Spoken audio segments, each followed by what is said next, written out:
about, babe? Say, how about a little... Ouch! Does that answer your question, Buddy?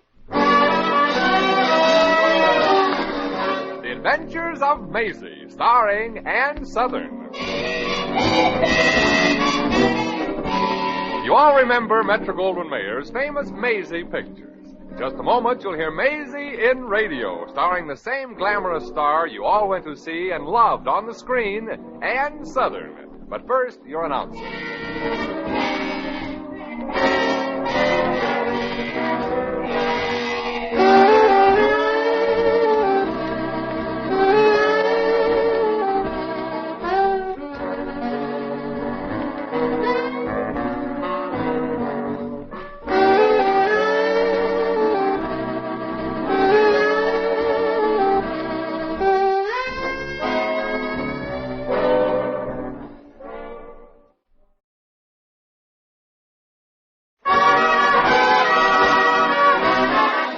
Now here's Ann Sothern as Maisie.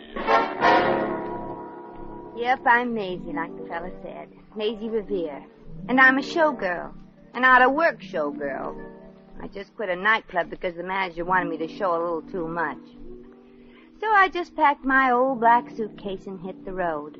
It was way out west where men are supposed to be. Only for miles and miles I didn't see any. Then, as luck would have it, I stumbled up to a farmhouse, and the farmer, a really nice widowed gentleman named Jed Parker, surprised me by offering me a job, and I surprised him by taking it. I'd never worked on a farm before, and I never realized what a leisurely life farm work is.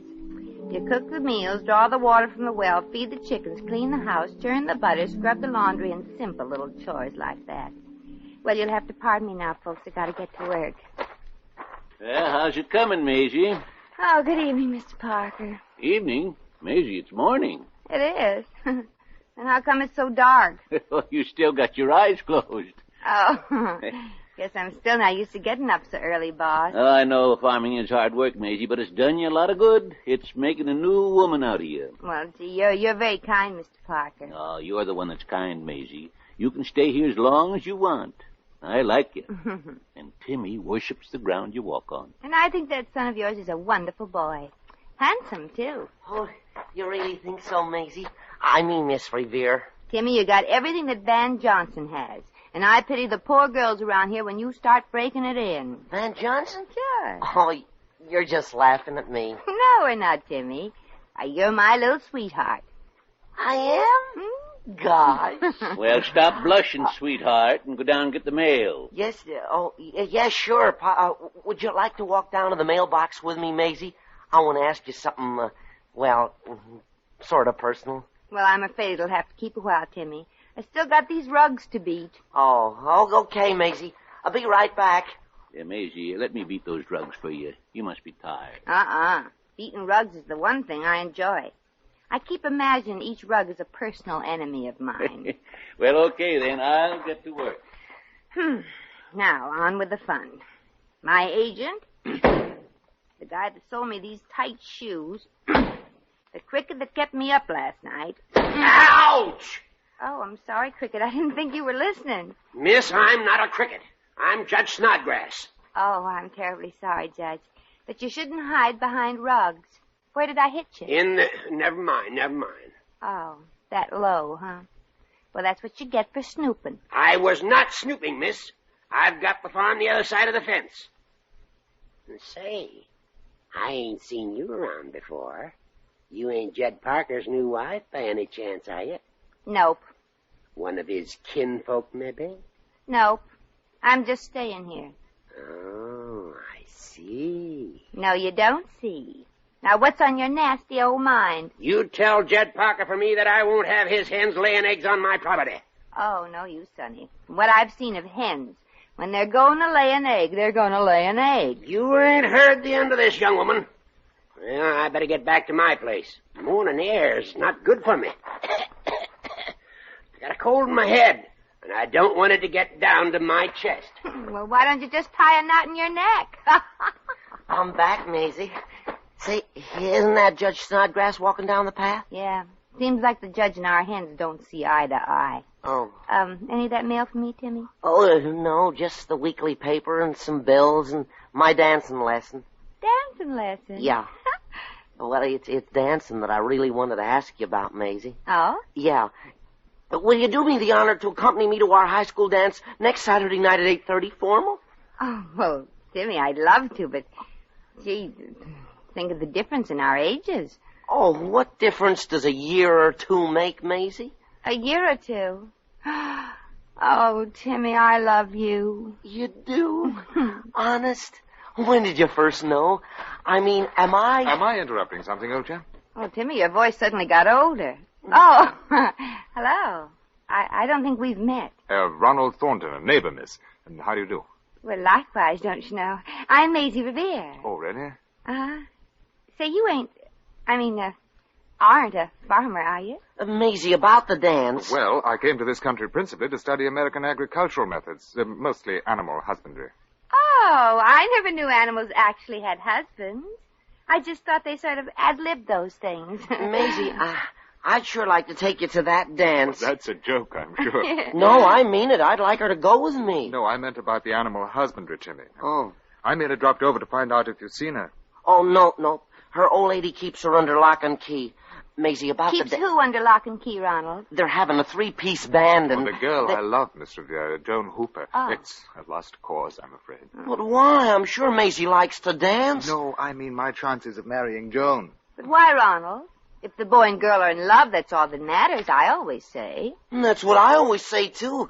This means an awful lot to me, Maisie. I know it does. And we must do something about it. Yeah, sure, Maisie. When it's the real thing, we must make the most of each precious moment. That's right. We should bring Ronald and Joan together. Ronald and Joan? Sure. But how, Miss Revere? Frankly, I'm going a bit out of my mind. You ain't the only one, Maisie. Timmy, come here at once. Just a minute, Timmy? Pop. Oh, all right. I'll see you later, Maisie. Now, Ronald, if you don't mind my butting in, what's the score between you and this Joan? Oh, well, Miss Revere, I suppose I'm too madly in love with Joan to have any pride left. If only I could see her once in a while. Gosh, the love bug sure has bitten a big chunk out of you. Yes, but Joan's mother simply abhors the idea of her daughter marrying a mere farmer. The Hoopers are sort of the local upper crust, you see. Oh, pooh, what's the upper crust anyway? Just a bunch of crumbs held together by their own dough. Say, what that Joan needs is a little spunk talked into her. What's her phone number? Oh, I couldn't telephone her. Her mother knows my voice. But she don't know mine. And I've got an idea how to get her out of the house. But... There's no buts about it. You want to have children someday, don't you? Oh, yes, of course, but Mrs. Hooper would never forgive Joan and me if we got married. And your children would never forgive if you didn't.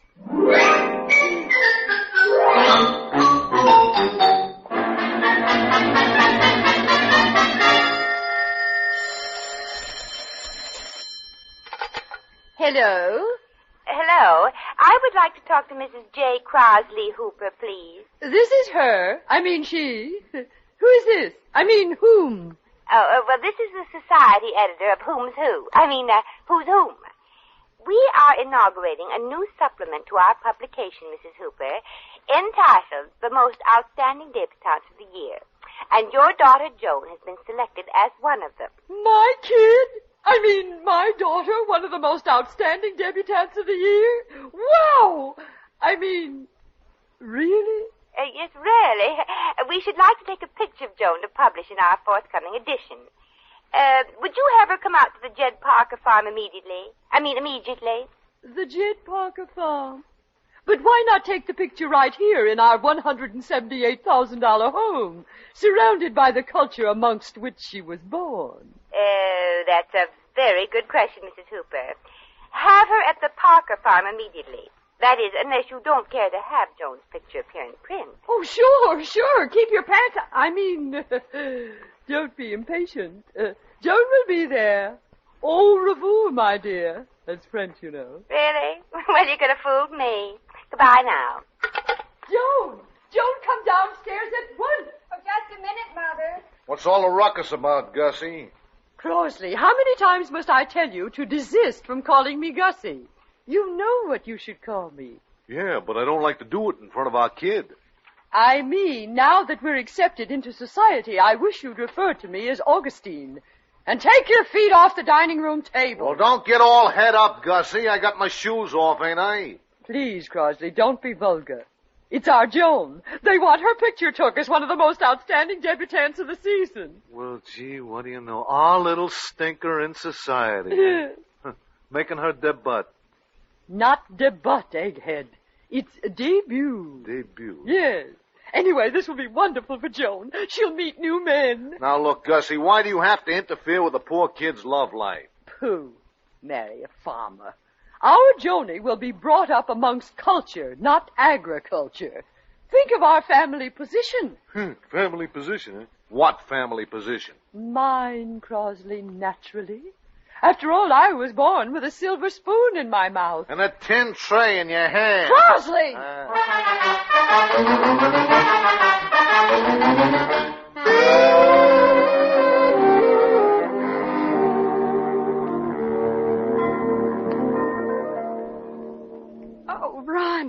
Ronnie, darling, it's been so long. I didn't dream that I'd find you here at the farm. Well, it's all Miss Revere's idea. She brought us together. Oh. Yeah, but the thing is to keep you together. And there's one real yummy way. Marriage. Will you, John? Oh, gee, I'd love to. But, Mother... What's that old crow got to do with it? Please, that old crow happens to be my mother. I mean, well, despite what she's done, she still loves me. Well, so do I, darling. And don't you want to marry me? Oh, I do, Ronnie, in the worst way. Well, then do it without your mother's consent. That's probably the worst way. But... Why not? You're both old enough, aren't you? I mean, for a license. Well, I'm 28. And I'm almost 18. I'm 17 and 7/8. Well, that ain't exactly a December and May wedding, but there is a sizable difference in your ages. Oh, and you think that's not good? Well, maybe I've done too much thinking. Look, you two wait here. I'm going in the barn and talk to Timmy Parker and get an innocent bystander's opinion. Timmy! Oh, Timmy! Here I am, Maisie. Oh, Timmy. Huh? I want to talk to you about something very serious. Something serious? Yeah. How do you feel about marriage? Well, I think that... Huh? Me? Marriage? Yeah.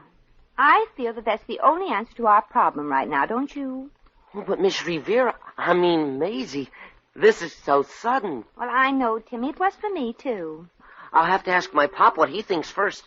Oh, I know he'll bring up the matter of the difference in ages. Oh, but that doesn't matter when two people both want each other so desperately, does it? Doesn't it? I mean, of course it doesn't. Does it? Well, that's a question I want you to answer, Timmy. Oh, well, I guess when it's bigger than both of us, who are we to fight against it? Then the answer's yes? I guess so. But when? When? Right away, of course. Right away? Well, sure. Timmy, what do people in this town, people madly in love who can't wait, do to get married quick like without waiting for a license? They drive to Quigley. Judge Wiggins there don't ask too many questions. Good, we'll all go to Quigley. All? Sure, the four of us. Joan, Ronald, you and I. That'll solve the witness problem. Yeah, gotta have witnesses. I can be ready as soon as I finish my algebra homework. Oh, I'm so glad that you and I both see eye to eye on this desperate step. Oh, golly, Timmy, I'm so happy about it I could kiss you. Oh, please, Maisie, not now. Later, when it'll be legal.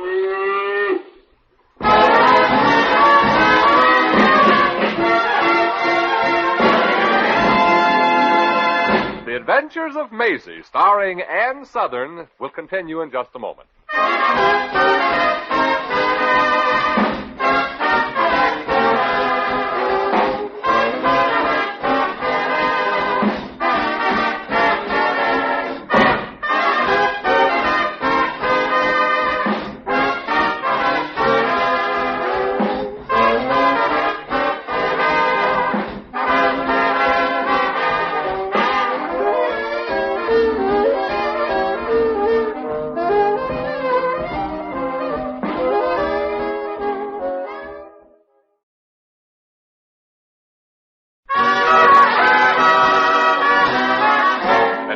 Back to Maisie.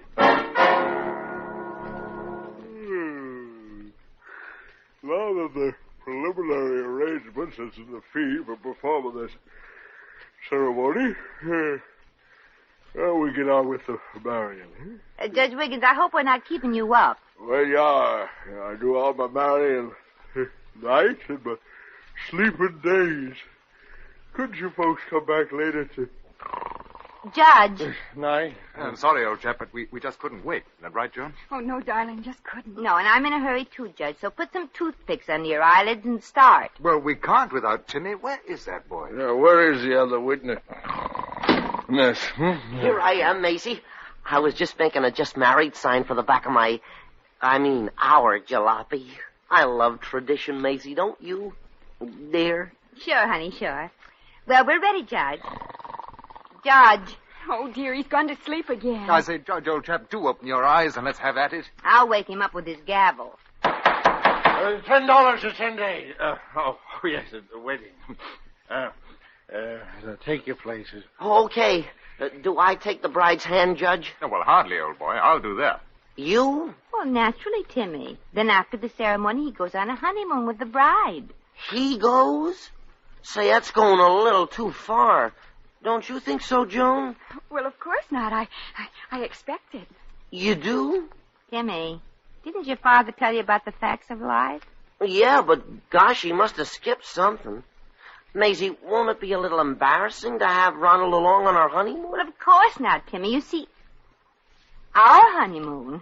Timmy, I'm the one that's getting married. Oh, gosh, I'm sorry, Joan, but Maisie asked me first. Well, I'm afraid there's been a mistake, Timmy. She's marrying me. Are you, Maisie? No, he means Joan. He and Joan. He and... Oh. Silly of me to think I'm sorry, Timmy. Oh, so am I, Timmy. You're not the groom. You're just the best man. The best kid. Shit. Fine thing. I had to put on my new jeans for nothing. Well, let's get on with it, shall we? Judge! Pop out a bit, my lad. Yeah, wake up. Yes? Oh, yeah, sure. Dearly beloved, we are gathered together to witness the marriage of... Hurry up, Judge. I got to get back to high school, and so does the bride. Timmy. The bride. How old are you, my dear? Old? Old? You have to be 18 to get married. If not, you must have the consent of your parents. Oh, fine. Well, miss, how old are you? 22. Seems to be a slight difference of opinion. So I'm just in time, huh? Yeah, Mr. Parker, it's almost over. Timmy, you're not marrying that show person. Well, now, I say, old chap, you've got this thing all wrong. It's that actress I've had all wrong. She's not going to marry my son. Oh, well, Mr. Parker, it's Joan and Ronald that are getting married. Oh. Shall we start again? I'm a tired man. Do you, Joan? Where's her folks? Home. Go ahead, Judge. Do you... Oh, then they gave the consent, huh? Couldn't be married unless they did. Joan's underage, you know. Do you, Joe? Underage? Oh, now look what you've done, Mr. Parker. Oh, please, Judge, please. I love him. Yeah, I'm sorry, little girl. You come back when you're 18. And now, good night. Well, Dad, you sure did it. Oh, my mother will never give her consent. She wants me to marry a blue blood. Yeah, red clashed with her carpets. Oh, gee, kids, I'm sorry. Well, Mr. Parker, I'm not through yet. Some way, I don't know how. I'm going to get these two kids married if it has to be over your dead body. And at the moment, that's a very tempting idea.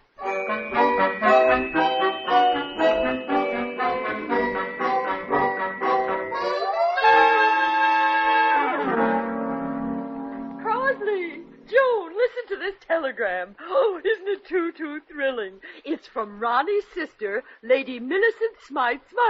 His sister is a lady? Yes, you lucky girl. And it seems that Ronnie is really Lord Sir Baron Duke Thornton. Lord Sir Baron Duke? Not Count also? Oh, silly boy. Counts are French, and dear Ronnie is British.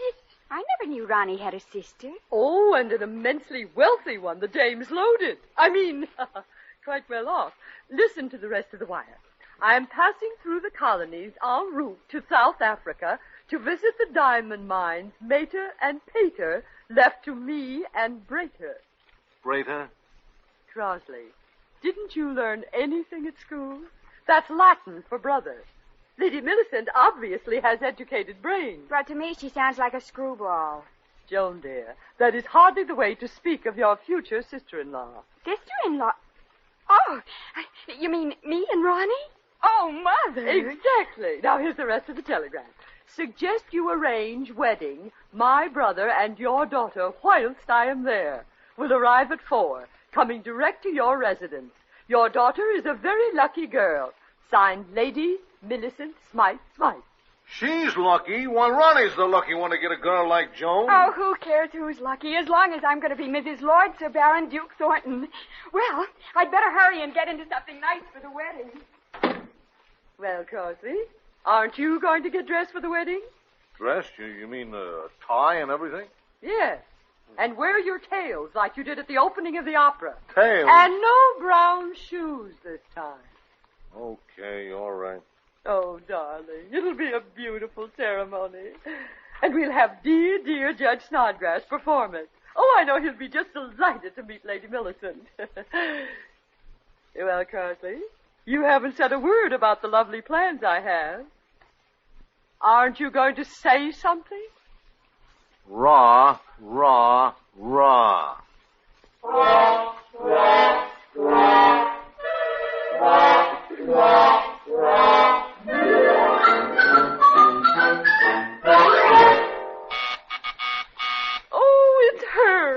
She. Oh, Crosby, I'm so excited. How do I look? How could you look? Oh, shut up. Ronnie, dear, aren't you excited at the prospect of meeting your sister? More than you know. I'm a little curious, too. Lady Millicent Smythe. Well, cheerio, pip, bebop, and all that sort of thing. Oh, Ronnie, my dear brother. Ronnie, it's... Hello, Millicent, old girl. 'Tis quite a surprise seeing you. Yes, 'tis, isn't it? Jolly seeing you again, old girl. I trust everything at the old castle of ours is quite, jolly. How are the moats? The moats? Oh, they're fine. They send you their dearest regards, you know. All sorts of greetings from your cronies at Leicester Square. That's Lester. Oh, yes. Lester sends his regards, too. Laid up, the poor chap is.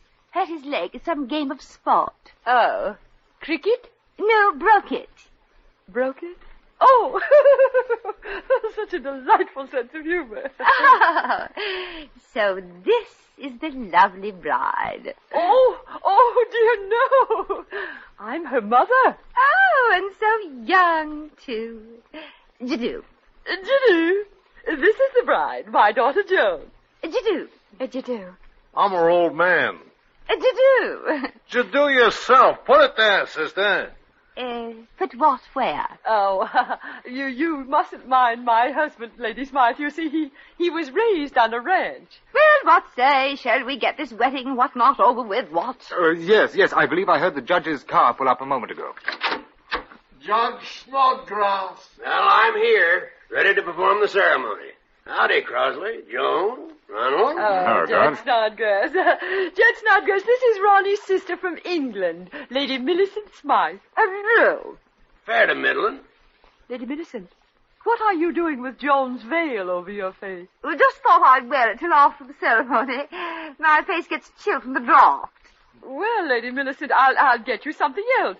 A pillow, perhaps. Oh, don't bother, really. The veil will do.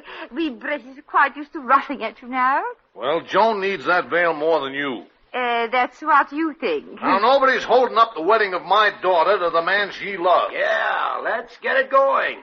I gotta get the doctors for another treatment. Some fresh girl hit me plumb on my sacroiliac over at the Parkers this morning. Millicent, let Joan have the veil and let's go on with the wedding. Our train leaves shortly. Yes, our honeymoon train. Yeah, so give us that veil. Oh, Rosalie, you shouldn't have. If I ever see that girl again, I'll... You...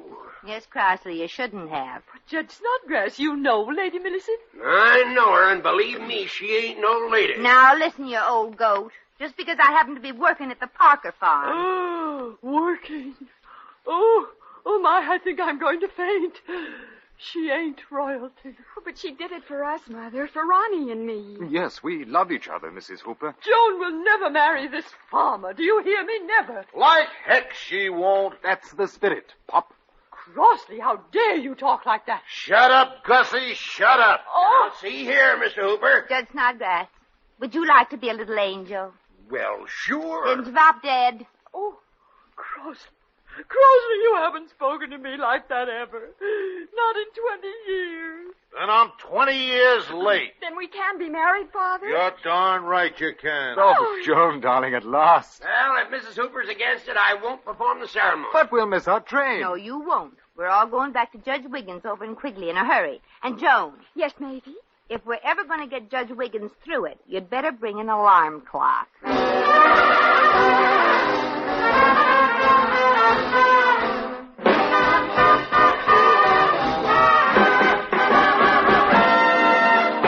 In just a moment, we shall return to the adventures of Maisie.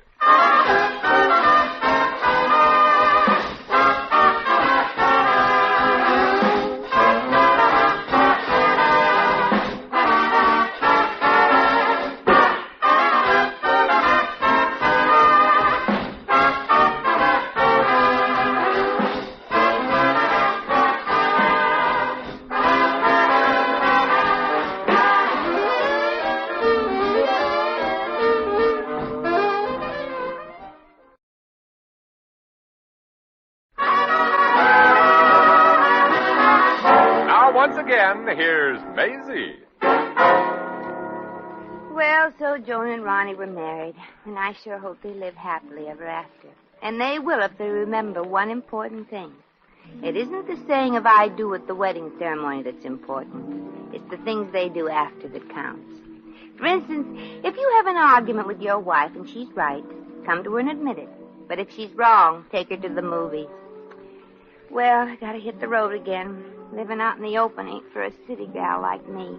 All that health can kill a person. Gee, it's a long way back to Brooklyn, especially if you're traveling by thumb. Well, gotta get going. Come on, feet. Mush.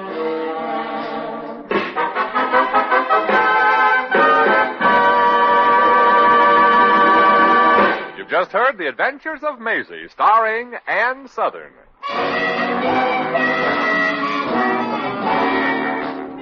Maisie was written by Arthur Phillips. Original music was composed and conducted by Harry Zimmerman. Supporting cast included Bea Benaderet, Ben Wright, Hans Conried, Sheldon Leonard, Will Wright, Earl Ross, Sammy Hill, and Sidney Miller. Jack McCoy speaking.